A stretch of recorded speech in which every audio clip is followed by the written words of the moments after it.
So या लेक्चरमध्ये आपण बायो इथिक्स, बायो पायरसी आणि बायो पेटंट हे 3 पॉईंट पाहणार आहोत.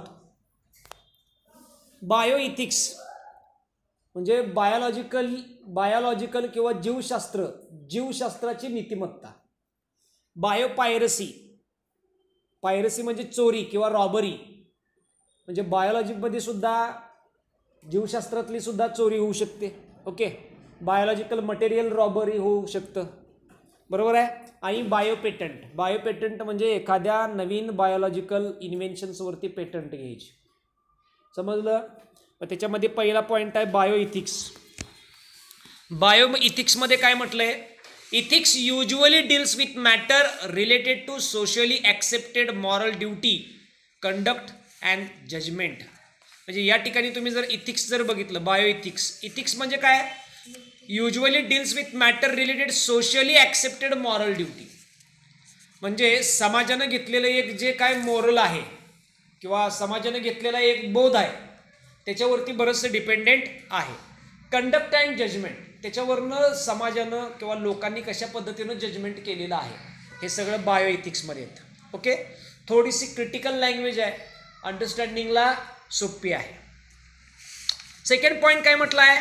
It helps to regulate the behaviour of community by some set of standards. याच्यामुळं मदत होणार आहे. म्हणजे एक कम्युनिटी असेल, एखादा समाज असेल, त्या समाजाला मदत होणार आहे की कशा पद्धतीनं आपलं बिहेवियर असलं पाहिजे, कशा पद्धतीनं आपण या समाजामध्ये जगायला पाहिजे, दुसऱ्या लिव्हिंग ऑर्गॅनिझम्सबद्दल आपलं रिलेशनशिप काय असायला पाहिजे, हे सगळं या बायोइथिक्समध्ये समजतं. Concept differ according to culture and traditional. हे जे कल्चर आहे बायोइथिक्स प्रत्येकाचं वेगवेगळं आहे. कशावरून? According to culture and traditional. Culture म्हणजे संस्कृती, ट्रॅडिशनल्स कला. प्रत्येक समाजाची कला आणि संस्कृती वेगवेगळी आहे, त्याच्यावरती हे सगळं बायोइथिक्सची कन्सेप्ट डिपेंड आहे. ओके, त्याच्यानंतर पुढं काय म्हटलंय बघा. Concept change with the time due to shifting of perception of values which are affected by progress in science and technology. म्हणजे या ठिकाणी काय म्हटलंय? Concept change with time. ही जी संकल्पना आहे ही बदलत चाललेली आहे. कशामुळे बदलत चाललेली आहे? Due to shifting of perception of value which are affected by progress in science and technology. जसं जसं विज्ञान आणि तंत्रज्ञान बदलत चाललेलं आहे तसं याची संकल्पना बदलत चाललेली आहे आणि ही बदलत राहणार आहे. मग या ठिकाणी पुढच्या स्लाइडमध्ये काय म्हणून दिलंय बघा. इथिक्समध्ये बायो इथिक्स दिलेला आहे, बिझनेस इथिक्स दिलेला आहे, एन्व्हायरमेंटल इथिक्स दिलेला आहे, सोशल इथिक्स दिलेला आहे, ऑर्गनायझेशनल इथिक्स दिलेला आहे, IT इथिक्स दिलेला आहे आणि बाकीचे सगळे जे प्रॉब्लेम आहेत की बाकीचे जे इथिक्स आहेत ते सगळे दिलेले आहेत. ओके, मग आपल्याला या ठिकाणी आपण डिस्कस करतोय बायो इथिक्स. बायो इथिक्समध्ये बघा clinical ethics, research ethics, resource allocation ethics, public health ethics, nursing ethics and others. समजलं? मिनिंग आहेत, सेंटेन्स जरी असले तरी सोपे आहेत. इथिक्समध्ये बायो इथिक्समध्ये clinical ethics, research ethics, resource allocation ethics, public health ethics, nursing ethics and others. Okay, पुढच्या स्लाइडमध्ये काय म्हणलंय बघा. Bio ethics helps to study moral visions. Bio इथिक्समध्ये आपण कशाचा अभ्यास करतोय किंवा बायो इथिक्स आपल्याला काय मदत करणार आहे? स्टडी मोरल विजनचा स्टडी करायचा आहे. Decision and policies of human behaviour in relation to biological phenomenon or event. म्हणजे या ठिकाणी कुठलाही मनुष्य असेल त्या मनुष्याचं बिहेवियरचं स्टडी करायचं आहे. कशाच्या बरोबर? बायोलॉजिकल फेनॉमेनॉन बरोबर किंवा बायोलॉजिकल इव्हेंट्समध्ये. ओके, पुढं ethics deals with life. Ethics हा शब्द जो जर बघितला तर लाईफच्या रिलेटेड आहे. So ethics deals with life. Example in vitro fertilization, sperm bank, gene therapy, cloning, gene manipulations, euthanasia, death, maintaining those who are in the comatose state, prenatal genetic selections. मग bioethics कशाचे related आहे? In vitro fertilizations, sperm bank, gene therapy, cloning, gene manipulations, euthanasia, death, maintaining those who are comatose state prenatal genetic selections, याच्या बाबतीत हे ethics हे आहे, related आहे. म्हणजे फॉर एक्झाम्पल आपण एखादं एक्झाम्पल घेतलं, इन विट्रो फर्टिलायझेशन्स, म्हणजे एखादं असं कपल असेल की त्या कपलला अपत्य जर होत नसेल तर त्यांची नीतिमत्ताच थोडक्यात कशावरती डिपेंडेंट असते. जर त्यांची नीतिमत्ता जर चांगली असेल तर ते असं सुद्धा करू शकतात की इन विट्रो फर्टिलायझेशन करू शकतात आणि इन विट्रो फर्टिलायझेशन करून काय असणार आहेत, बेबी मिळवू शकतात, बाळ मिळवू शकतात. काय म्हणणार, नको आम्हाला तसली काही टेक्नॉलॉजी नको. अलग लक्षात. म्हणजे थोडक्यात या ठिकाणी नीतिमत्ता सुद्धा बरंचसं डिपेंडेंट आहे. ॲडॉप्टेशन्स दुसरं एखादं जे बाळ असेल त्याला ॲडॉप्ट करणे. मग काही लोक काय म्हणतात, कशाला ॲडॉप्ट करायचं, कशाला प्रॉपर्टी आपली वाटून टाकायची असं म्हणणार आहे. किंवा काय बघा, स्पर्म डोनेट आहे का नाही, कपल आहे आणि त्या कपलमधला जो मेल आहे तो जर स्टराईल असेल तर त्या ठिकाणी दुसऱ्या मेलचे म्हणजे बायोलॉजिकल फादर वेगळा असणार आहे,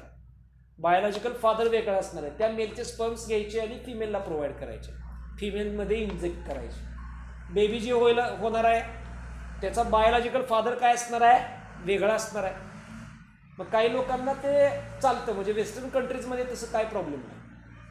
आपल्या इकडच्या कंट्रीमध्ये कशाला नको, मला मुलगा पाहिजे फक्त माझं, नाही तर राहू दे तिकडं, नसलं तर चालेल, असे शेवटी नीतिमत्तावरती बरंचसं डिपेंडेंट आहे. ओके. त्याच्यानंतर जीन थेरपी करून घेणे, वेगवेगळे डिसिजेस आहेत जीनच्या रिलेटेड, ते जर घालवायचे असतील तर जीन थेरपी प्रोसेस करायचे. जीन थेरपी करत असताना जीन्समध्ये आपण चेंजेस करणार आहे. जो नॉर्मल जीन आहे तो नॉर्मल जीन त्या हेल्दी जीन जो हेल्दी जीन किंवा काय म्हणूया त्या ठिकाणी काय केलं आता, फॉल्टी जीन्स किंवा defective genes is replaced by normal or healthy genes. Gene थेरपीमध्ये येतं. क्लोनिंग केलं जातं, ओके, जीन क्लोनिंग केलं जातं, जीन मॅनिप्युलेशन्स केलं जातं. जीन मॅनिप्युलेशन्स म्हणजे जीन कुशलतेने हाताळलं जातं. फॉर एक्झाम्पल एखादा जीन असेल किंवा एखादं जेनेटिक मटेरियल असेल, त्याचा वापर चांगल्यासाठी केला जाईल का वाईटासाठी केला जाईल हे शेवटी नीतिमत्तेवरती अवलंबून आहे. फॉर एक्झाम्पल कोरोना व्हायरस हा चीनच्या वुहानमधून पसरला आहे. ज्या वेळेला पूर्ण वर्ल्डमध्ये पसरला त्यावेळेला चीनचा शेवटचा पेशंट होता, आहे का नाही. म्हणजे लाखात माणसं मेली ना पूर्ण जगामध्ये, कोटीत माणसं मेली, म्हणजे पॉप्युलेशनवरती परिणाम झाला. अलग लक्षात. मग रोग पसरवून पॉप्युलेशन कंट्रोल करणं हे चुकीचं आहे. अलग लक्षात. म्हणजे जसं आपल्याला जगायचा हक्क आहे तसं सगळ्या लोकांना जगायचा हक्क आहे, समजलं. मग हे बायोवेपन्स सारखा यूज करायचा, एखाद्या व्हायरसचा बायोवेपन म्हणून यूज करायचं हे चुकीचं आहे. शेवटी नीतिमत्ता डिपेंडेंट आहे ना. म्हणजे जीन क्लोनिंग आपण चांगल्यासाठी सुद्धा करू शकतो आणि वाईटासाठी सुद्धा करू शकतो, नीतिमत्तेवरती अवलंबून आहे. The era of biotechnology has brought wide spectrum on the new topics like cloning, transgenic, gene therapy, eugenics, rDNA technology. आत्ताचा जो बायोटेक्नॉलॉजीचा जो हा जो स्पॅन आहे तो बराच ब्रॉड स्पेक्ट्रमवरती डिपेंडेंट आहे. त्याच्यामध्ये नवीन टॉपिक्स ॲड झालेले आहेत. त्याच्यामध्ये तुम्हाला बघायला मिळेल cloning, gene cloning, transgenics, gene therapy, eugenics, rDNA technology, एवढे सगळे टेक्नॉलॉजीज त्याच्यामध्ये डिपेंडेंट आहे. The use of all this has drawn a wide range of relations in the society आणि reaction in the society. The use of all this has drawn wide range of reaction in the society. त्याचा परिणाम सोसायटीवरती बऱ्या प्रमाणात झालेला आहे. Okay. Next काय म्हटलं बघा, the reactions are based on individual own perceptions and morals. हे रिॲक्शन्स कशावरती बेस्ड आहेत, इंडिव्हिज्युअल प्रत्येकाच्या वैयक्तिक विचारावरती डिपेंडेंट आहे. वैयक्तिक विचार, प्रत्येक व्यक्तीचा विचार कसा आहे त्याच्यावरती डिपेंडेंट आहे. एखादं म्हणतं की माझ्यामध्ये जीन क्लोनिंग केलं तरी चालेल, अलग लक्षात, किंवा इन विट्रो फर्टिलायझेशन केलं तरी चालेल. काही लोक ऍक्सेप्ट करतात, काही लोक ऍक्सेप्ट करत नाहीत. Ethical aspects pertaining to use the biotechnology seems to be more controversial and frightening. म्हणजे या ठिकाणी तुम्ही थोडक्यात जर बघितलं तर या ठिकाणी बायोइथिक्स म्हणजे एखाद्याची नीतिमत्ता आणि बायोटेक्नॉलॉजी याच्यामध्ये भरपूर कॉन्ट्रोवर्सी असू शकते, अपोजिट असू शकतात. एखादा टोटल बायोटेक्नॉलॉजी निगेटिव्ह सुद्धा घेऊ शकतो. अलग लक्षात, म्हणजे बायोटेक्नॉलॉजी मधले जे ऍप्लिकेशन्स आहेत तर एखादा टोटल उलटे सुद्धा वापरू शकतो. म्हणजे बायोटेक्नॉलॉजीचा तुम्ही जर बघितला, आता इथून पुढे आहे आपल्याला बायोटेक्नॉलॉजीचे डिसएडव्हान्टेजेस, पण बायोटेक्नॉलॉजीचे ऍडव्हान्टेजेसचा आपल्याला वापर करता यायला पाहिजे ना. जरी ऍडव्हान्टेजेसपेक्षा समजा डिसएडव्हान्टेजेस जास्त असतील तर आपली नीतिमत्ता जर ऍडव्हान्टेजेससाठी असेल, आपली नीतिमत्ता जर चांगली असेल तर आपण ऍडव्हान्टेजेसचाच वापर करणार आहे, डिसएडव्हान्टेजेसचा वापर करणार नाही. This concerns are broadly summarised below. आता त्याचं समरायझेशन केलेलं आहे खालील सेंटेन्समध्ये. First point, use of animal causes great suffering to them. बरोबर आहे. मग वेगवेगळ्या प्राण्यांचा वापर करायचा बायोटेक्नॉलॉजीमध्ये, वेगवेगळे प्राणी वापरायचे, त्यांच्यावरती ट्रीटमेंट करायची. म्हणजे जसं आपल्याला जगण्याचा हक्क आहे तसा त्या प्राण्यांना जगण्याचा हक्क आहे ना. मग समजा एखादा उंदीर आपण कॅन्सर रिसर्चसाठी जर वापरत असेल, तो उंदीर कॅन्सर रिसर्चसाठी आपण जर वापरला तर त्या उंदराला काय वाटत असेल असा विचार करू शकतो आपण. अलग लक्षात, विचार करू शकतो ना. अलग लक्षात, हे सगळं नीतिमत्तेवरती डिपेंडेंट आहे. पुढं, violations of integration of species caused due to transgenesis. जे दोन वेगवेगळ्या स्पेसिस आहेत, या एखाद्या लिव्हिंग ऑर्गॅनिझम्स मधला जीन काढायचं, दुसऱ्यात टाकायचं, दुसऱ्यातलं जीन काढायचं, तिसऱ्यात टाकायचं, बॅक्टेरियामधलं जीन काढायचं, प्लांटमध्ये टाकायचं, प्लांटचं जीन काढायचं, बॅक्टेरियामध्ये टाकायचं. म्हणजे याच्यामध्ये थोडक्यामध्ये जेनेटिक मटेरियलमध्ये कॉन्टॅमिनेशन होत चाललेलं आहे ना. जेनेटिक मटेरियल जे आहे त्याचं प्युअर ठेवायला पाहिजे, त्याच्यामध्ये कॉन्टॅमिनेशन चाललं ना, आहे का नाही. आपणच वरडायचं मी 96 कोळी, मी 92 कोळी, माझं 95 कोळी, आणि बाकीचे जे लिव्हिंग ऑर्गॅनिझम्स आहेत त्यांच्यामध्ये कॉन्टॅमिनेशन करायचं, असं चालतं का? नाही चालत. शेवटी ही नीतिमत्तेवरती डिपेंडेंट आहे. Transfer of human genes into animals and vice versa. माणसांचं जीन प्राण्यात टाकायचं आणि प्राण्यांचं जीन माणसात टाकायचं, हे कितपर्यंत शोभतं?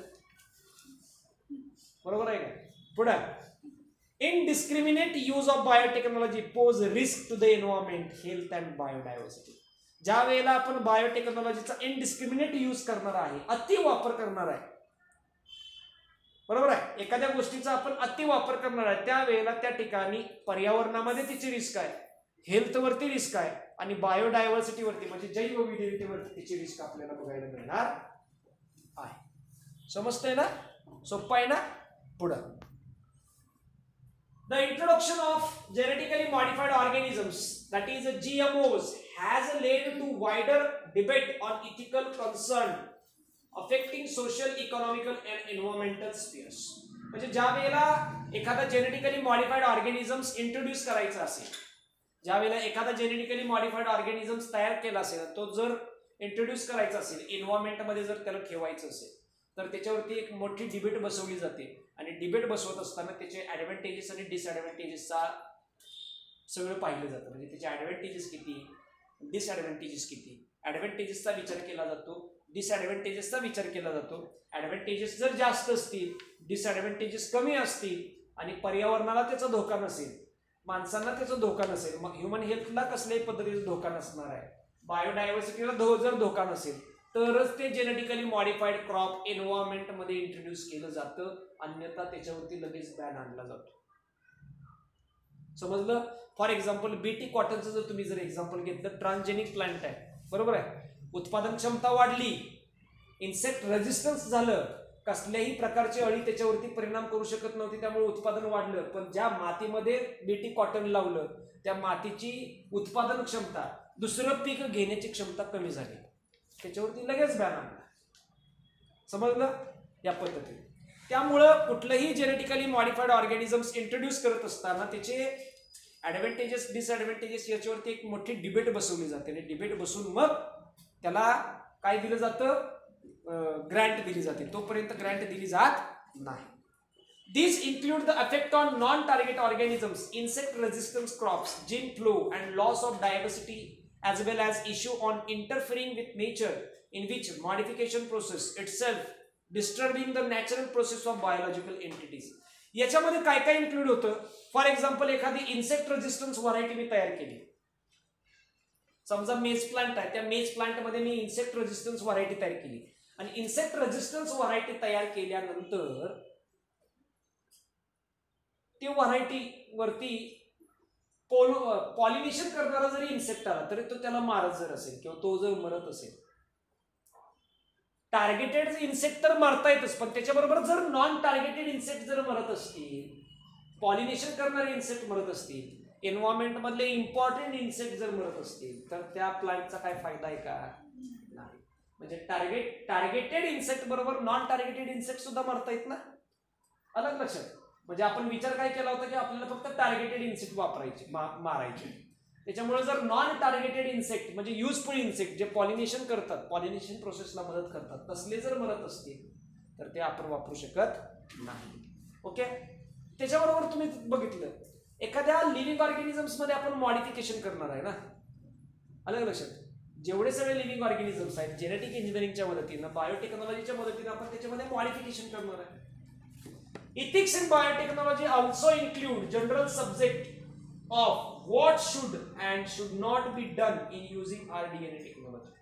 आणि बायोटेक्नॉलॉजी मध्ये अजून एखादे इथिक्स आपण इन्क्लूड करू शकतो, एक जनरल सब्जेक्ट, की कुठल्या लिव्हिंग ऑर्गॅनिझम्स मध्ये rDNA टेक्नॉलॉजी करायची आहे आणि कुठल्या लिव्हिंग ऑर्गॅनिझम्स मध्ये rDNA टेक्नॉलॉजी करायची नाही. बरोबर आहे ना. एखाद्या लिव्हिंग ऑर्गॅनिझम्स मध्ये आर टेक्नॉलॉजी करायची गरजच नाही, त्याच्यात तरी रिकॉम्बिनंट डीएनए टेक्नॉलॉजी करून ठेवलं, काय फायदा आहे का? ओके. अलग लक्षात. या पद्धतीने सो कुठल्या लिव्हिंग ऑर्गॅनिझम्स मध्ये रिकॉम्बिनंट डीएनए टेक्नॉलॉजी करायची आहे आणि कुठल्यामध्ये करायची गरज नाही, हे सुद्धा इथिक्स ठरवते. Okay. So bio ethics in biotechnology. Biotechnology मधले बायो इथिक्स बघा पुढच्या पीपीटी वरती. बायोएथिक्स इन बायोटेक्नॉलॉजी काय दिले बघा. Henry B Adam, morality is private and costly luxuriant. काय म्हटलंय हेनरी बी ॲडमनं? Morality is private and costly luxuriant. अलग लक्षात. मॉरॅलिटी ही प्रायव्हेट आहे, प्रत्येकाचं प्रायव्हेट आहे ना. हिची विचार करण्याची क्षमता वेगळी आहे, हिची वेगळी आहे, माझी वेगळी आहे, प्रत्येकाची विचार करण्याची क्षमता वेगळी आहे, त्यामुळे ती प्रायव्हेट आहे. आणि कॉस्टली लक्झरी म्हणजे काय काय म्हणू शकतो आपण त्याला? लक्झरियंटली म्हणजे काय? भरपूर ती कॉस्टली आहे. आणि आरामदायी सारखा शब्द वापरला जातो ना त्या लक्झरियंटला, त्याचं सिनोनिम लक्झरियंट, कॉस्टली लक्झरियंट. म्हणजे हिची नीतिमत्ता जर चांगली असेल, मला ती बदलायची म्हटली तर मी ते लवकर बदलू शकत नाही, आणि जरी बदलली तर त्याचे भरपूर परिणाम आपल्याला बघायला मिळतात. अलग लक्षात. माझी नीतिमत्ता वाईट असेल त्याचे तुम्हाला वेगळे परिणाम बघायला मिळतात. अलग लक्षात. समजा प्रत्येकाची नीतिमत्ता चांगली आहे का वाईट आहे हे आपण बघा. एखाद्याची नीतिमत्ता ही बदलायला वेळ लागतो, समजतंय का? एखादा जर आतंकवादी असेल, त्या आतंकवाद्याला जर जेलमध्ये ठेवला तर त्याची नीतिमत्ता बदलेपर्यंत 10-20 वर्ष बदलून जातात. तरी पण बाहेर आले कुठं बॉम्ब टाकले काय सांगता येत नाही, समजलं? कारण त्याची नीतिमत्ता त्या प्रकारे तयार झालेली असते, आहे का नाही? आणि समजा माझ्यासारखं असेल, एखादा नुसता पाय घसरून पडला तर मला वाटणार अरे पडला वाटतं, उसळत जावे, असं मला लगेच वाटणार ना. नीतिमत्ता ही लगेच बदलू शकत नाही. त्याच्यामध्ये प्रश्न दिलेत बघा. हू शुड कंट्रोल टेक्नॉलॉजी. टेक्नॉलॉजी कोण कंट्रोल करणार आहे? म्हणजे बायोटेक्नॉलॉजी इथिक्स आहे. What should be band or permitted and who should decide. म्हणजे एखाद्या गोष्टीवरती कोण बॅन आणणार किंवा त्याला कोण परमिशन देणार हे कोण डिसाइड करणार आहे. ओके. Who should profit. त्यातनं जर प्रॉफिट मिळालं तर तो प्रॉफिट कोणासाठी असणार आहे? should access to novel and expensive technology to be provided to those who cannot afford it. म्हणजे हे जे एखादं आपण नवीन इन्व्हेन्शन जे करतोय ते नेमके गरिबांसाठी आहेत का श्रीमंतांसाठी आहेत, ते कोण परचेस करू शकतात? आता बायो बघा, for example in vitro fertilisation किंवा टेस्ट्यूब बेबी जर करायचे असेल, शेतकऱ्याच्या घरात टेस्ट्यूब बेबी करतील का? ते म्हणणार आयुष्यभर बिना पोरा जर राहिलो तर चालेल, पण टेस्ट्यूब बेबी आम्ही करू शकत नाही, कारण ट्रीटमेंटचीच किंमत ही लाखात असते. आपल्याला दवाखान्यात 100 रुपये घालवायचे म्हटलं तरी नको वाटतं, आहे ना. पण ही जी टेस्ट्यूब बेबी आहे तिची ट्रीटमेंट लाखात आहे. मग एखाद्या शेतकऱ्याच्या घरात एखादं कपल असेल, ते म्हणणार आहे का चला बाबा टेस्ट्यूब बेबी करूया? ते म्हणणार राहू दे, आयुष्यभर असंच राहतो, नाही दुसरी करतो, पण टेस्ट्यूब बेबी नको. समजलं?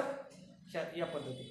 ओके. म्हणजे टेक्नॉलॉजी जी तयार केलेली आहे, एक्सपेन्सिव्ह टेक्नॉलॉजी जी तयार केलेली असेल ती कोणासाठी प्रोव्हाइड करणार आहे आणि ते कोण अफोर्ड करू शकतं, कोण विकत घेऊ शकतं. ओके. या पद्धतीने समजलं. Next, effects of biotechnology on the environment. आता बायोटेक्नॉलॉजीचे पर्यावरणावरती होणारे परिणाम, त्याच्यामधला पहिला आला herbicide use and resistance. Herbicide use म्हणजे तणनाशक आणि त्याचा रेझिस्टन्स कसा आहे बघा. Effect on the environment are the particular concern with regards to GMO crops and food production. याचा परिणाम जो होणार आहे तो कशावरती होणार आहे, जेनेटिकली मॉडिफाईड ऑर्गॅनिझम्स वरती होणार आहे. म्हणजे जेनेटिकली मॉडिफाईड ऑर्गॅनिझम्सचा परिणाम हा डायरेक्ट एन्व्हायरमेंट वरती होणार आहे. Okay, so effects on the environment are a particular concern with regard to GMO crops and food production. Okay, म्हणजे आपण जेनेटिकली मॉडिफाईड क्रॉप्स केलेले आहेत अन्न तयार करण्यासाठी, त्याचा परिणाम पर्यावरणावरती होणार आहे. Okay, so one area of development involves addition to the ability to produce pesticides and resistance to specific herbicides. मग त्या ठिकाणी एक भाग आहे जो आपण डेव्हलप करू शकतो. त्या भागामध्ये काय आहे तर जेवढे सगळे पेस्टिसाइड्स आहेत किंवा जेवढे सगळ्या specific herbicide resistance to herbicides आहेत, म्हणजे स्पेसिफिक हर्बिसाइड्स आहेत, ते आपण तयार करू शकतो. पण तयार करत असताना ते टार्गेटेड असले पाहिजे, नॉन टार्गेटेड असायला नको आहे. म्हणजे आपल्याला मारायचा एक किडा आणि मरतोय दुसरा, तर त्या ठिकाणी आपण थोडक्यात मग pollinating insect, useful pollinating insect मारत असतोय ना, अलग लक्षात. त्यामुळे one area of development involves adding the ability to produce pesticides and resistance to specific herbicides. पुढचं काय म्हटलंय, these traits are helpful in production, allowing farmers to use favor chemicals and grow crops in less than ideal conditions. आता याच्यामुळं काय होणार आहे तर जेवढे सगळे शेतकरी आहेत ते ठराविक केमिकलचा यूज करणार आहे. केमिकलचा यूज करत असताना कसा असणार आहे, तो कमी प्रमाणात केला पाहिजे. बरोबर आहे, कमी प्रमाणात तो केमिकलचा यूज केला पाहिजे, जेणेकरून काय होईल, त्यांना एक आयडियल उत्पादन मिळणार आहे. म्हणजे त्यांनी ठरवलेलं जेवढं उत्पादन आहे तेवढं मिळणार आहे. अलग लक्षात. नाहीतर घेतलेलं असते टोमॅटोचं पीक आणि दर 3 दिवसाला त्याच्यावरती जर फवारणी करत असते तर जे ते टोमॅटोचं उत्पादन आहे ते तुम्ही चांगले कितीही घेतलं तरी तुम्ही ते फॉरेन कंट्रीमध्ये एक्सपोर्ट करू शकत नाही. का करू शकत नाही, कारण फॉरेन कंट्रीमध्ये कुठलीही गोष्ट घेत असताना त्याचं सगळं चेकअप केलं जातं. इंडियामध्ये तुम्ही काय पण विका, त्यात औषध टाकून विका, लोक खातील, फॉरेन कंट्रीमध्ये चालणार नाही. मग ज्या वेळेला तुम्ही फूड प्रोडक्शन्समध्ये एखादं केमिकल वापरत असताय, एखादं केमिकल अलाव करत असताय, ते कमी प्रमाणात केलं पाहिजे आणि त्याच्यापासून एक आयडियल ग्रोथ किंवा आयडियल काय म्हणूया आपण त्याला यील्ड मिळायला पाहिजे, उत्पादन क्षमता त्याच्यापासून चांगली मिळायला पाहिजे. Okay, next slide. However herbicide use could be increased which will have a longer negative effect on the surrounding environment. However, herbicide use could be increased which will have a larger negative effect on the surrounding environment. जर त्याचा आपण वापर म्हणजे त्या केमिकलचा वापर बघा, ठराविक प्रमाणात केमिकलचा वापर केला तर ते चांगलं आहे, उत्पादन क्षमता वाढणार आहे. पण जास्त प्रमाणात जर केमिकलचा वापर केला तर त्याचा परिणाम निगेटिव्ह सभोवतालच्या पर्यावरणावरती होणार आहे. Unintended hybrid strain of weed and other plant can be develop resistance to this herbicides through cross pollination, thus negating the potential benefit of the herbicides. आपण जर वारंवार जर बघा की भांगलायच्या ऐवजी जर वारंवार जर आपण तणनाशक जर फवारली तर ते सुद्धा शान आहेत आहे का नाही. ते सेल्फ पॉलिनेशन करायच्या ऐवजी क्रॉस पॉलिनेशन करतात आणि असे नवीन तण निर्माण होतात की त्याला कितीही तुम्ही फवारा ते मरतच नाही, तण जात नाही, तण मरत नाही, ते शेतात तसंच राहतं. अलग लक्षात. त्यामुळे केमिकल पेस्टिसाइडचा यूज हा ऑप्टिमम असायला पाहिजे, एक ठराविक रेंजमध्ये असायला पाहिजे. त्याचा ऑप्टिमा जर क्रॉस केला तर त्याचा हाझार्डस इफेक्ट झालेले आपल्याला बघायला मिळतात. ते सेल्फ पॉलिनेशन अवॉइड करतात, क्रॉस पॉलिनेशन करतात आणि क्रॉस पॉलिनेशनमुळे ज्या नवीन स्पेसिस तयार होतील वीड्सच्या, तणाच्या, त्या कितीही तुम्ही औषधात बुडवून ठेवल्या तरी मरत नाही. समजलं. One such herbicides that already has been added Roundup, बरोबर आहे. त्या प्रकारची एक हर्बिसाइड्स ऑलरेडी तयार झालेली आहे राऊंडअप नावाची. अलग लक्षात. So crops of Roundup ready soya beans have already crops of Roundup ready soybeans have already been implemented into agriculture practices, possibly confirming Roundup resistance to neighboring plants. म्हणजे हे जे राऊंडअप प्लांट आहे ते सोयाबीनच्या फील्डमध्ये येते, बरोबर आहे. किंवा हे जे राऊंडअप नावाचं जे केमिकल आहे ते आपण सोयाबीनच्या फील्डमध्ये यूज करू शकतो. सोयाबीनचं जे फील्ड आहे सोयाबीनच्या शेतामध्ये वापरू शकतो.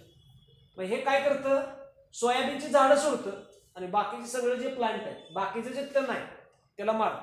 राऊंडअप नावाचं जे केमिकल आहे, केमिकल पेस्टिसाइड्स तयार करण्यात आलेले आहे. One such herbicides that already added is Roundup. असं एक ऑलरेडी हार्बिसाइड केमिकल हार्बिसाइड्स तयार केलेलं आहे की जे स्पेसिफिक प्लांट सोडलं तर बाकीचे सगळ्याच प्लांटला मारून टाकतं. मग काय म्हटलंय, crops of Roundup ready soybean have been already implemented into agriculture practices, possibly conferring Roundup resistance to neighbouring plants. म्हणजे सोयाबीनच्या शेतामध्ये आपण एक केमिकल फवारतोय, तिचं नाव काय, राऊंडअप. बघा मिनिंग समजून घे, तिचं नाव काय, राऊंडअप. पहिलं ज्या वेळेला आपण ते फवारायचो त्यावेळेला काय व्हायचं तर सोयाबीन सोडून ते सगळी वनस्पती मारायची. आता काय झालंय तर त्यानं सोयाबीन पण मरत नाही आणि सोयाबीनच्या शेतात आलेलं तण पण मरत नाही, कारण त्याचा एक्सेस यूज केलाय ना, त्याचा वापर इतक्या प्रमाणात केलाय. पहिलं काय व्हायचं की ते जे राऊंडअप नावाचं जे केमिकल पेस्टिसाइड्स आहे ते फवारलं की सोयाबीन राहायचं आणि बाकीचं शेतातलं सगळं तण मारायचं. आता त्याचा इतका एक्सेस यूज केला, इतका वापर त्याचा केलाय की तुम्ही ते टँकरनं जरी मारलं तरी सोयाबीन पण मरत नाही आणि शेतातलं तणही मरत नाही. म्हणजे रेजिस्टन्स झालं ना. हे कसं तयार झालं असेल, क्रॉस पॉलिनेशन. त्या प्लांटमध्ये कंटिन्यू क्रॉस पॉलिनेशन झालं आणि त्यांनी स्वतःला अडॅप्ट करून घेतले की राऊंडअप आपल्यावरती कितीही पडलं तर ते प्यायचं पाण्यासारखं, टेन्शन घ्यायचं नाही, मरत नाहीत ते त्या ह्याच्या. ओके, तर या ठिकाणी त्याची पुढच्या स्लाइडमध्ये त्याचं मेकॅनिझम दिलेलं आहे. राऊंडअप नावाचं पेस्टिसाइड्स तुम्ही कितीही फवारलं तरी त्याचा वीड्सवरती काहीही परिणाम होत नाही. बघितलं. त्याच्यानंतर हार्बिसाइड टॉलरन्स, पुढची स्लाइड. हार्बिसाइड टॉलरन्स त्याच्यामध्ये काय म्हटलंय बघा, काय म्हटलंय, over 63% of the genetically modified crops grown globally have herbicide tolerance trait. पूर्ण जगामध्ये जेवढे वनस्पती आहेत त्यातल्या 63% ज्या व्हरायटी आहेत जेनेटिकली मॉडिफाईड, म्हणजे आतापर्यंत जेनेटिक मॉडिफिकेशनच्या मदतीने जेवढ्या सगळ्या व्हरायटी तयार झालेल्या आहेत त्यातल्या 63% व्हरायटी या काय आहेत, हार्बिसाइड रेजिस्टन्स आहे. हार्बिसाइड रेजिस्टन्स आहे. Herbicide tolerance is achieved through introductions of genes from a bacterium conveying resistance to some herbicides. म्हणजे हार्बिसाइड टॉलरन्स हे कॅरेक्टरिस्टिक्स त्या प्लांटमध्ये कसं इंट्रोड्यूस केलेलं आहे तर त्याच्यामध्ये बॅक्टेरियाचं जीन टाकलेलं आहे. बॅक्टेरियाचं जीन टाकून त्याच्यामध्ये हार्बिसाइड टॉलरन्स हे कॅरेक्टरिस्टिक्स डेव्हलप केलेलं आहे. In situations where weed pressure is high, the use of such crops has resulted in reduction in the quantity of herbicide use. म्हणजे ज्या ठिकाणी असं जमीन की ज्या जमिनीमध्ये खूप तण येतं, जास्त प्रमाणात तण येतं, तर त्या जमिनीमध्ये जर या पद्धतीने आपण हार्बिसाइड टॉलरन्स जर व्हरायटी लावली तर त्या ठिकाणी केमिकल पेस्टिसाइड्स फवारायची जास्त गरज नाही, कारण ती वनस्पती ज्या वेळेला उगवणार आहे त्याच्या शेजारी जे तण येईल ते तण येत नाही. ओके, या ठिकाणी दिलं आहे का, genetically modified crop herbicide spray Beed. अलग लक्षात, स्प्रे केल्यानंतर काय होणार आहे, जेनेटिकली मॉडिफाईड हे क्रॉप हे अनइफेक्टेड, याच्यावरती काही परिणाम होत नाही, पण त्याच्या शेजारचे जेवढे सगळे तण आहेत ते किल होणार आहे. बरोबर आहे. पुढचा पॉइंट, पहिला पॉइंट आपण बघितला हार्बिसाइड यूज अँड रेजिस्टन्स. हार्बिसाइडचा यूज कशा पद्धतीने करायचं आणि ते रेजिस्टन्स कशा पद्धतीने करायचं. आता पुढचा point B, effect on untargeted species. ज्या वेळेला आपण एखादं केमिकल वापरणार आहे किंवा एखादं केमिकल एखाद्या वनस्पतीवरती फवारणार आहे, फवारल्यानंतर त्याच्या टार्गेटेड स्पेसिस पण मरतो, पण त्याच्याबरोबर काही नॉन टार्गेटेड स्पेसिस सुद्धा मरतात, म्हणजे युजफुल पॉलिनेटिंग स्पेसिस सुद्धा मरणार.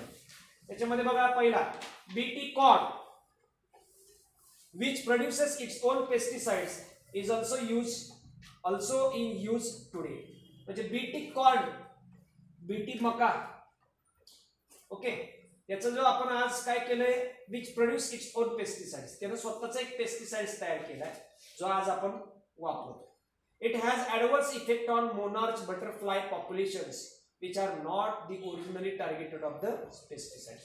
म्हणजे जे बीटी कॉर्न वापरतोय त्या बीटी कॉर्न काय होतंय तर बाकीचे किडे मरता येतच, पण त्याच्याबरोबर जे नको असलेले म्हणजे ज्याला मारलं काय किंवा नाही मारलं काय काही परिणाम होत नाही तसे सुद्धा स्पेसिस बघायला लागले. फॉर एक्झाम्पल कुठलं, effect on monarch butterfly population. Monarch butterfly population आहे ते पॉप्युलेशन या ठिकाणी संपायला लागलेलं आहे.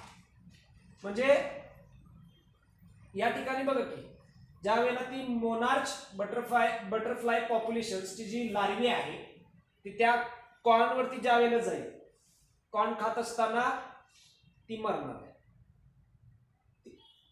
हे काय म्हणायचं त्याला, पॉलिनेशन करायला आलेली असते ना, ही पॉलिनेशन करायला आल्यानंतर तिला काहीतरी मिळायला पाहिजे फूड, त्यावेळेला ती पॉलिनेशन करायला येणार आहे. पण युजफुल पॉलिनेटिंग एजंट सुद्धा याच्यामुळे मरायला लागलेले आहेत. युजफुल पॉलिनेटिंग एजंट्स हे सुद्धा या बीटी कॉर्नच्या मदतीनं मरत आहेत. It can also have unintentional effect on neutral or even beneficial species. त्याचा काय म्हणूया, कसला परिणाम, नको असलेला परिणाम बाकीच्या स्पेसिस वरती व्हायला लागले, unwanted effect on other species. Next, effects of biotechnology on human health. बरोबर आहे, effects of biotechnology on human health. त्याच्यामध्ये बघा ॲलर्जीज आहे का नाही, म्हणजे कंटिन्यू जेनेटिकली मॉडिफाईड क्रॉप खाल्ल्यामुळं ॲलर्जीज, बॉडीमध्ये ॲलर्जीज निर्माण होतात. So GMO crops could potentially have negative effect on human health as well. बरोबर आहे, कंटिन्यू सातत्याने जेनेटिकली मॉडिफाईड क्रॉप्सचं कंझ्युम केल्यामुळं मानवी शरीरावरती त्याचा उलटा परिणाम होतोय. Consumers have developed unexpected allergic reactions. जेवढे सगळे कंझ्युमर्स आहेत अनावश्यक ॲलर्जिक रिॲक्शन त्यांच्या शरीरामध्ये घडायला लागलेले आहेत.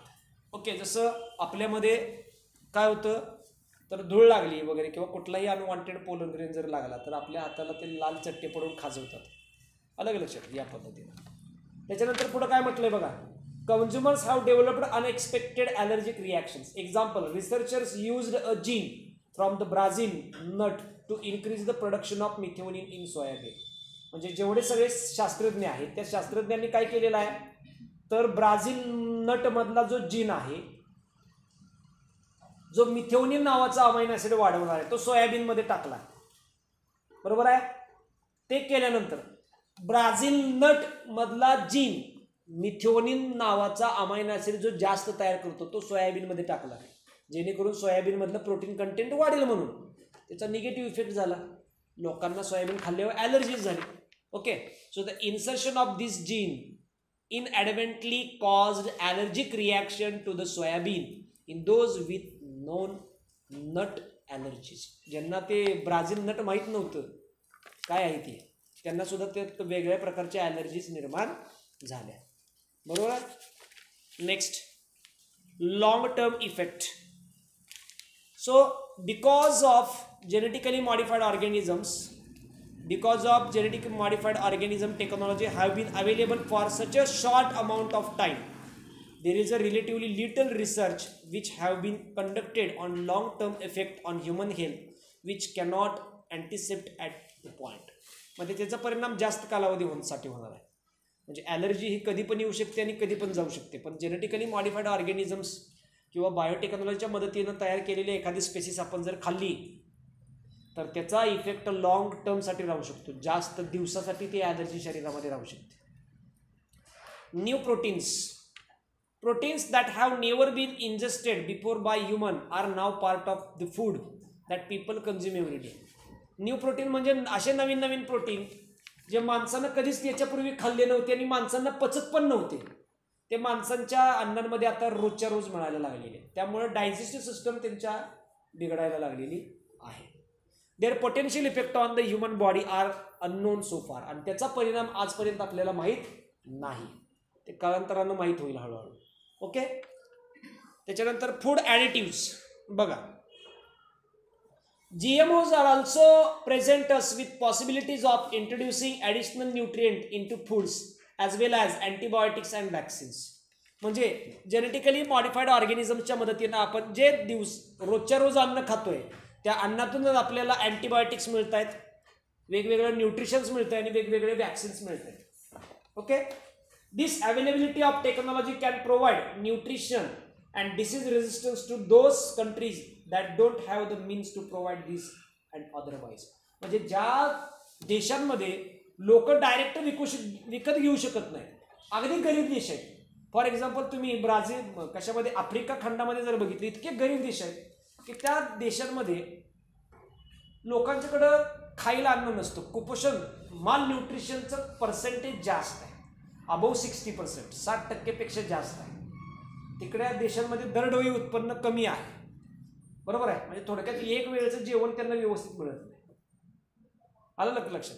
मग त्या प्रकारच्या देशांमध्ये जे अँटीबायोटिक विकत घेणे किंवा न्यूट्रिएंट विकत घेणे, वॅक्सिन विकत घेणे असे होत नाही. मग त्या प्रकारच्या देशांमध्ये ह्या ज्या स्पेसिस आहेत त्या तिकडं चांगल्या उपयोगी ठरतात. समजलं. म्हणजे या ठिकाणी ॲप्लिकेशन्समध्ये काही पॉझिटिव्ह पॉईंट पण सांगितलेले आहेत आणि निगेटिव्ह पॉईंट पण सांगितलेले आहेत, समजून घ्यायचं. Next. However, there is a possibilities of creating of antibiotic and vaccine resistant strains of disease. पण त्या ठिकाणी पॉसिबिलिटी सुद्धा आहे की त्या ठिकाणी अँटीबायोटिक आणि वॅक्सिन रेजिस्टन्स स्ट्रेन्सचा डिसीजचा सुद्धा निर्माण होऊ शकतो. बघा ना, वारंवार जर आपण अन्नातनं अँटीबायोटिक घेतलं, वॅक्सिन जर घेतले तर रोग निर्माण करणारे असे घटक आहेत ते त्या वॅक्सिन्सला रेजिस्टन्स होऊ शकते. आता आपण आपल्या वर्ल्डमध्ये पूर्ण जगामध्ये कोरोना व्हायरसचं वॅक्सिनेशन सुरू झालं, पण काय झालं, आता मध्येच नवीन कोरोनाचं नवीन स्ट्रेन निघालं. म्हणजे त्या वॅक्सिन्सला तो रेजिस्टन्स निघाला ना, आता परत त्या नवीन स्ट्रेन्सला वॅक्सिनेशन शोधत बसा, असं आहे. वारंवार जर कंटिन्यू आपल्या बॉडी वॅक्सिनेटेड झाली, आपल्या बॉडीमध्ये कंटिन्यू अँटीबायोटिक्स असेल तर रोग पण छान आहेत आपल्या पुढचे, त्यांच्या स्ट्रेनमध्ये बदल करतात आणि त्या वॅक्सिनला ते रेजिस्टन्स बनतात आणि तो रोग व्हायचा तो होतोच. समजलं या पद्धतीने. Next slide. This shows that the vast advance in life science and our multiculture and pluralistic modern societies create numerous bioethics problem requiring some stringent regulations. याच्यामुळं काय होणार आहे तर आपलं जे सायन्स आहे, आपलं विज्ञान आहे, आपले जे वेगवेगळ्या प्रकारचं संस्कृती आहे, मल्टीकल्चर आहे, प्लुरॅस्टिक मॉडर्न सोसायटी आहे, म्हणजे बदलत चाललेली मॉडर्न सोसायटीज आहे. याच्यामुळे काय असणार आहे, क्रिएट न्यूमरस बायोएथिकल प्रॉब्लेम. याच्यामुळे वेगवेगळे बायोएथिकल प्रॉब्लेम चालू आहे. समजलं. फॉर एक्झाम्पल आपण एकच एक्झाम्पल घेतलं, वेस्टर्न टॉयलेट आणि आपल्या इकडचं टॉयलेट. आपल्या इकडची सिटिंग अरेंजमेंट ही बेस्ट आहे, डायजेस्टिव्ह सिस्टमला काही प्रॉब्लेम येत नाही. वेस्टर्न टॉयलेट बसायचं खुर्चीसारखं, आता बसून काही जमणार आहे का? साधी सिंपल गोष्ट आहे ना. म्हणजे आपण नको असलेल्या काही काय म्हणूया आपण त्याला कल्चर स्वीकारतोय, नको असलेलं कल्चर स्वीकारतोय फूडमध्ये. पूर्वी आपण बघा, पूर्वी आपण म्हणजे लहानपणी आपण असताना, तुम्ही लहान असताना लोक हॉटेलला जेवायला वर्षातनं एकदा, 6 महिन्यातनं एकदा गेलेली आठवत असते. ती पण नाहीत, मी तर कधीच बघितलेली नाहीत. पण आता इंडिव्हिज्युअली स्वतः मला महिन्यातनं 2-3 वेळा जेवण, 4-5 वेळा बाहेरच होते. म्हणजे हे हजार्डस आहे ना. अलग लक्षात. जे फास्ट फूड आहे त्याच्यामध्ये वेगवेगळ्या प्रकारचे केमिकल्स, जे स्टेन असते बघा. फॉर एक्झाम्पल आपण चायनीज खाताना लाल कलरचे हात स्टेनिंग आहे ते. ज्या वेळेला ते आपल्या इंटेस्टाईनमध्ये जाईल त्यावेळेला त्याचा pH वेगळा आहे, आपल्या इंटेस्टाईनमधला pH वेगळा आहे, एकमेकांना क्रॉस आहे की नाही. दोन्ही एकसारखी माणसं ठेवली की तिथं काय होत नाही. भारतातली माणसं दोन्ही एकत्र आली, दोन्ही भारतातली माणसं एकत्र आली, काय प्रॉब्लेम आहे? ती जाई ते तर भारत माता की जय म्हणणार आहेत, पण भारत आणि पाकिस्तानमधली एकत्र आली की मर्डर करणार आहे एकमेकांचा. या अशा गोष्टी आहेत ना. ते फास्ट फूडचा pH, तिचं पचण्याची क्षमता आणि घरातलं जेवण ह्याच्यामध्ये भरपूर फरक आहे. समजलं? पुढं काय म्हटलंय बघा. In terms of genetically modified organisms, the Indian government has set up genetic engineering approval committee. याच्यासाठी म्हणजे जेनेटिकली मॉडिफाईड ऑर्गॅनिझम्स आहेत त्याच्यावरती कंट्रोल ठेवण्यासाठी इंडियन गव्हर्नमेंटनं एक जेनेटिक काय म्हणूया एक सेटअप तयार केलेला आहे. जेनेटिकली मॉडिफाईड ऑर्गॅनिझम्स वरती कंट्रोल ठेवण्यासाठी काय केलेलं आहे, इंडियन गव्हर्नमेंटने एक सेटअप तयार केला आहे. त्याचं नाव काय? Genetic engineering approval committee. काय नाव दिलंय? Genetic engineering approval committee, GEAC. हे काय करतं? एखादं जेनेटिकली मॉडिफाईड ऑर्गॅनिझम जर तयार झालेला असेल तर त्याचं ते ॲडव्हान्टेजेस डिसॲडव्हान्टेजेस ठरवून त्याला मान्यता, त्याला परमिशन देण्याचं काम ही कमिटी करते. हिनं जर परमिशन दिली तर ते वापरायचं, नाही दिली तर त्याच्यावरती बॅन. समजलं? This organisation makes decision regarding the viability of research involving genetically modified organisms and address to safety of genetically modified organisms introduced for public. He committee ठरवते की तुम्ही जे तयार केलेले जेनेटिक मॉडिफाईड ऑर्गॅनिझम्स आहेत ते किती दिवस वापरायचं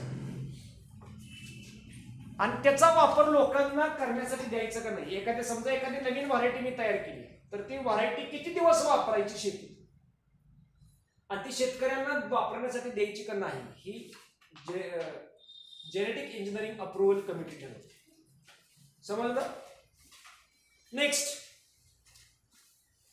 most developed industrialised and financially rich nations are poor in biodiversity or traditional knowledge. बरोबर आहे ना? काय म्हटलंय बघा, नाही चुकलंय काहीतरी, चुकलंय या ठिकाणी. म्हणजे या ठिकाणी आपलं effect on biotechnology on human health संपलेलं आहे. ओके, आता आपण बघणार आहोत बायोपायरसी. काय बघायचं आहे आपल्याला? बायोपायरसी बघणार आहे. बरोबर आहे? ओके, मग बघा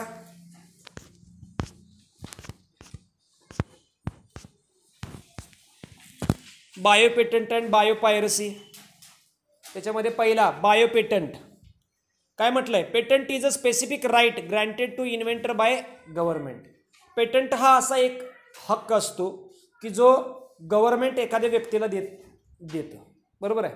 गव्हर्नमेंट एखाद्या व्यक्तीला देतं. म्हणजे फॉर एक्झाम्पल एखादं सरकार असेल, ते सरकार काय करतं तर एखाद्या व्यक्तीला ते देणार आहे. बरोबर आहे? बरोबर आहे का? Next, patent is a personal property of inventor. हा जो पेटंट आहे तो एखादा इन्व्हेंटरची पर्सनल प्रॉपर्टी असते. बरोबर आहे का? फॉर एक्झाम्पल एखादी वस्तू मी जर नवीन तयार केली तर ती माझी पर्सनल प्रॉपर्टी असू शकते. मी जर त्याचा पेटंट घेतला तर ती माझी पर्सनल प्रॉपर्टी आहे. फॉर एक्झाम्पल एक लहान मुलीनं एक स्टॅपलरच्या पिनाचा पेटंट घेतलेला आहे. तिनं काय केलं, पिन ज्या असतात, स्टॅपलरच्या पिना ज्या असतात त्याच्या पुढच्या ह्याला काय केलं, तिनं कलर दिला. अलग लक्षात. मग आपण स्टॅपलरच्या पिना मारतो, आपल्याला प्रत्येक वेळेला स्टॅपलरच्या पिना संपल्या म्हणजे आपल्याला ते खोलूनच बघायला लागतं. पण समजा स्टॅपलरची पिन मारत असताना कलर्ड पिन जर आली, कलर्ड पिन शेवटी कलर्ड पिन आली तर असं समजायचं की स्टॅपलरच्या पिना संपत आलेल्या आहेत. असा पेटंट तिनं घेतलाय. तो पेटंट तिनं मोठ्या कंपनीने तिच्याकडून तो पेटंट विकत सुद्धा मागण्याचा प्रयत्न केला पण तिनं दिला नाही. त्या मुलीने सांगितलं की मी माझं करिअर याच्यातच करणार आहे. असं तुम्हीही पेटंट करू शकता.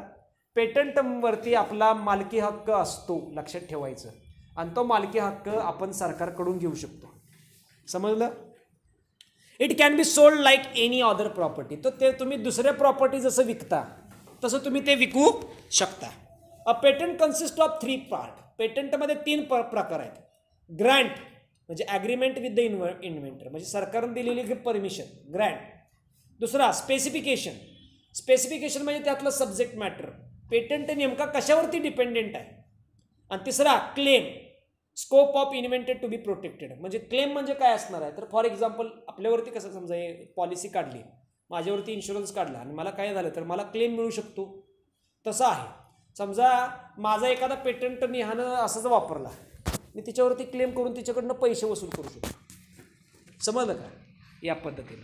Next, bio patent is a biological patent. Bio patent हा काय आहे हो, बायोलॉजिकल पेटंट आहे. त्याच्यामध्ये काय म्हटलंय बघा, bio patents are awarded for strains of micro organisms, cell lines, genetically modified strains, DNA sequences, biotechnological processes, product processes, product and product applications. म्हणजे ज्या वेळेला तुम्हाला बायो पेटंट जर घ्यायचा असेल तर तुम्हाला बायोलॉजिकल पेटंट म्हणजे बायो पेटंट किंवा बायोलॉजिकल पेटंट घ्यायचा असेल तर तो तुम्हाला याच्यावरती घ्यावा लागणार. म्हणजे मायक्रो ऑर्गॅनिझमचे वेगवेगळे strains, cell line, genetically modified micro organisms, DNA sequences, biotechnological processes, product processes, product and product applications, याच्यावरती तुम्ही पेटंट घेऊ शकता. समजलं. पुढं, bio patents are awarded to recognise real innovations, contribution made by inventor to the cause of human welfare. म्हणजे हे जे bio patent आहेत हे तुम्हाला अवॉर्ड केलेलं असतो. एखाद्या सरकारनं किंवा एखाद्या ऑर्गनायझेशननं तुम्हाला तो पेटंट दिलेला असतोय. बरोबर आहे. तो पेटंट देऊन तुम्हाला नावाजलेलं असतं थोडक्यात, कारण तुमचं त्याच्यामध्ये कष्ट आलं ना, तुम्ही ते इन्व्हेंट केलेलं आहे, तुम्ही शोधून काढलं, त्यामुळं त्या शोधून काढलेल्या गोष्टीवरती तुमचा हक्क आहे, त्याच्यावरती दुसरा कोणीही हक्क गाजवू शकत नाही. बरोबर आहे. पुढं, the award are given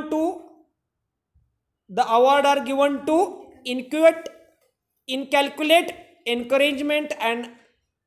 encouragement and value in developing scientific culture and in emphasizing the role of biology in shaping human society. तो अवॉर्ड का दिला जातो, हा अवॉर्ड किंवा एखाद्याला पेटंट का द्यायचा, त्या पेटंटपासून त्याला फायदा करून का द्यायचा, कारण लोकांमध्ये जनजागृती निर्माण व्हायला पाहिजे. कसली, इन्व्हेन्शनची, रिसर्चची. अलग लक्षात, प्रत्येक व्यक्तीनं काहीतरी इनोव्हेटिव्ह शोधायला पाहिजे. फॉर एक्झाम्पल तुम्हाला माहीत असेल लॉकडाऊनमध्ये, आता ह्याच ठिकाणी बघितलं तुम्ही काय केलंय, हँड सॅनिटायझरच्या स्टँडला मोबाईल स्टँड बनवले. एक प्रकारचं इन्व्हेन्शन आहे ना ते, एक प्रकारचं हे काय इन्व्हेन्शन आहे. ॲक्च्युली मोबाईल स्टँड हा वेगळा असतो, हा कुठला स्टँड आहे, सॅनिटायझरचा.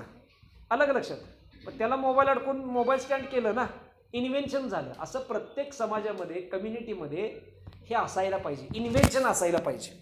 एखाद्या गोष्टीसाठी अडून बसू नये, त्याच्यातनं मार्ग मिळायला पाहिजे. याच्यासाठी लोकांना प्रोत्साहित करण्यासाठी अवॉर्ड दिले जातात, पेटंट दिले जातात, त्याच्यापासून लोकांना फायदा होणार आहे. आपण शेतामध्ये जे कोळपतो ना, कोळप्याच्या मदतीनं, एक काय आहे, सायकलचं चाक आहे, मागं असं दात्र्या लावलेले आहेत, कोळपायचं, जेणेकरून कोळपण्यात काय मोठं पीक किंवा आंब्याचं झाड वगैरे असं पाडू शकत नाही आपण. जे छोटी छोटी काय म्हणूया आपण त्याला, हे आहेत, छोटे छोटे तण आहेत, गवतसारखे अगदी छोटे छोटे, ते सहज म्हणजे सारखं सारखं भांगण्यापेक्षा छोटे तण आलं की कोळपायचं, छोटे तण आलं की कोळपायचं. यानं काय होणार आहे, तर आपला पैसा वाचणार आहे. तो जो पेटंट आहे तो एका शेतकऱ्याचा आहे, अमरावती जिल्ह्यामध्ये शेतकऱ्याचं पेटंट आहे, कोळप्याचा. समजलं काय, या पद्धतीने. Okay. Indian patent allows process patent and not to product patent. Indian patent ज्या वेळेला इंडियन गव्हर्नमेंट कुठलं पेटंट अलाव करतं, प्रोसेस पेटंट अलाव करतं, प्रोडक्ट पेटंट अलाव करत नाही. म्हणजे समजा मला चॉकलेट तयार करायची माझ्याकडे एक सिस्टम डेव्हलप झाली, एखादं चॉकलेट मी तयार करू शकतो, तर मला इंडियन गव्हर्नमेंट पेटंट देत असताना चॉकलेट तयार करण्याची प्रोसेसवरती पैसे देतं किंवा हे देणार आहे, पेटंट देणार आहे, चॉकलेटवरती पेटंट देणार नाही. समजलं का. समजा एखादा मी चॉकलेट शोधून काढलं तर ते चॉकलेटवरती मला पेटंट देणार नाही, ते चॉकलेट कसं तयार केलं याच्यावरती पेटंट देतं. समजलं का. So Indian patent allows process patent and not the product patent. Product patent allow करत नाही, प्रोसेस पेटंट अलाव करणार आहे. Bio patent allows patent holder to exclude other from making, using, selling और importing protect invention for limiting period of time. ज्या वेळेला bio patent मिळणार आहे त्यावेळेला बायो पेटंट मिळाल्यानंतर एखादी गोष्ट तयार करण्यावरती, त्याचा वापर करण्यावरती, ती विकण्यावरती, त्याचं इम्पोर्टिंग करण्यावरती प्रोटेक्शन लागलेलं असते. म्हणजे समजा मी एखादा बायोलॉजिकल पेटंट मी घेतला तर तो मी काय करू शकतो, तयार करण्याच्यावरती मला पेटंट असतो, मी तो वापरू शकतो, विकू शकतो किंवा इम्पोर्टसुद्धा करू शकतो. त्याच्यावरती मालकी हक्क माझा फक्त माझा असतो आणि तो मी मरेपर्यंत नसतो, ठराविक कालावधीसाठी असतो. एखादा पेटंट जो मिळतो तो ठराविक कालावधी पुरताच मिळतो, लाईफ टाईम मिळू शकत नाही. समजलं? समजा मला एखादा पेटंट मिळाला तर 5 वर्षानंतर तो पेटंट कुणीही वापरू शकतो परत, नंतर त्याच्यावरती मी ऑब्जेक्शन घेऊ शकत नाही. Okay. Duration of bio patent is 5 years from the date of grant और 7 years from the date of filing the patent application whichever is less. जो पेटंटचा ड्युरेशन आहे तो 5 वर्षाचा कालावधी आहे. कधीपासून? तर दिल्यापासून, डेट ऑफ ग्रँट म्हणजे ग्रँट मिळाल्यापासून 5 वर्ष पुढं, किंवा ॲप्लिकेशन फॉर्म भरण्यापासून ते 7 वर्ष पुढं. समजलं? ग्रँट दिल्यापासून 5 वर्ष पुढं आणि फिलिंग द पेटंट ॲप्लिकेशनपासून 7 years. समजतंय? पुढं बघा. The first bio patent was patented patterning to genetically engineered bacterium Pseudomonas used for clearing oil spills. बरोबर आहे. म्हणजे आपण तेल तयार केल्यानंतर तेलामध्ये ज्या गठळी राहून जातात तेलामध्ये, ते कोण क्लिअर करतं? सुडोमोनास नावाचा बॅक्टेरियम क्लिअर करतो. म्हणजे ऑइल फिल्ट्रेशन प्रोसेसमध्ये सुडोमोनास बॅक्टेरियम वापरला जातो. त्याचा पहिला पेटंट घेतलेला आहे बायो पेटंट म्हणून. Okay. Patent under the title control of plant gene expressions. त्याचं नाव काय? कुठल्या टायटलच्या अंडर तो पेटंट मिळवलेला आहे? Patent under the title control of plant gene expression. Control of plant gene एक्सप्रेशनच्या अंडर हा पेटंट मिळवलेला आहे. Was issued jointly to Delta and Finland company and US department of agriculture. म्हणजे डेल्टा अँड फिनलँड कंपनी आणि US department of ॲग्रिकल्चरनं एकत्रित येऊन तो पेटंट घेतलेला आहे. Patent is based on a gene that produces a protein toxic to plant thus do not allow seeds to germinate. हा patent कशावरती घेतलेला आहे? तर प्रोटीनवरती घेतलेला आहे, जो काय आहे वनस्पतींना टॉक्सिक आहे. बरोबर आहे. जो सीड जर्मिनेशन घडवून देत नाही, अशावरती सुद्धा पेटंट घेतलेला आहे. कोणी? डिपार्टमेंट ऑफ ॲग्रिकल्चर आणि डेल्टा अँड फिनलँड कंपनीला. However this patent was not granted by Indian government. पण या पेटंटला इंडियन गव्हर्नमेंटनं ग्रँट दिली नाही. का दिली नाही? सीड जर्मिनेशन जर झालं नाही तर ते शेतकऱ्याचं मरण आलं ना पुन्हा. अलग लक्षात. ते जे पेटंट US मध्ये, अमेरिकेमध्ये त्याला ग्रँट दिलेली आहे, त्या पेटंटला भारतामध्ये ग्रँट मिळाली नाही. Okay. So such a patent is considerably morally unaccepted and fundamentally unequitable. त्या प्रकारचे जे पेटंट आहेत ते मॉरली अनॲक्सेप्टेड आहे, त्याला आपण ॲक्सेप्ट करू शकत नाही, कारण ते चुकीचं आहे ना.